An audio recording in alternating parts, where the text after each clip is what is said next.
Greetings all, I am Ruger coming to you, well, not from the bunker today. Viewers, subscribers, hey, let's talk about the Fed actions over the weekend. Today is March 16th, 2020. And over the weekend, on Sunday, the Federal Reserve took an unprecedented move and moved the Fed funds target rate from 100 to 125 all the way down to zero. They did this between meetings on a weekend, and they really tried to surprise the market to reassure the American people and the world that they were doing everything possible to stabilize our markets. I would say that today the equity markets did not like that move.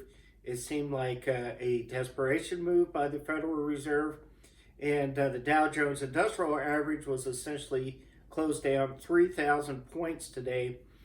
So the markets did not like the Federal Reserve's attempts to stabilize the market here. I would say that they are doing everything they can, and even when we saw similar actions in 2008 and 2009, not to this extent and not between meetings, it did take some time for the Fed actions to become effective in the market. But eventually they were successful, and we've had a long time of economic growth since the 2008 and 2009 financial meltdown. But what I want to talk to you today about is a couple of other things that the Fed did that really have gone unreported. So the first thing is they bought $500 billion worth of Treasury securities out on the open market. Additionally, they bought another $200 billion of GSE debt. So they're really pumping liquidity into this market, trying to ensure that there's adequate demand for all these issues of debt out there. And they're really looking at trying to get some of the excess surplus off the dealer balance sheets.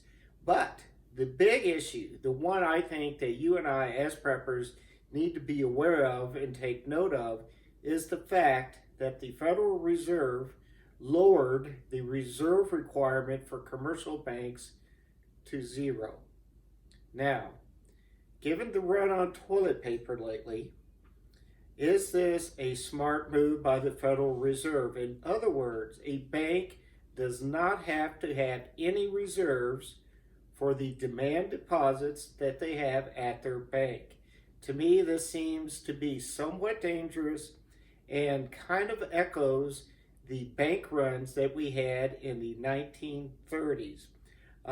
We have the smartest guys in the room working for the Federal Reserve, and if in fact the Fed window is open and Fed money is free, basically at a zero interest rate, I suppose the idea here is if a bank gets in trouble, they can access the Fed window and get their reserves.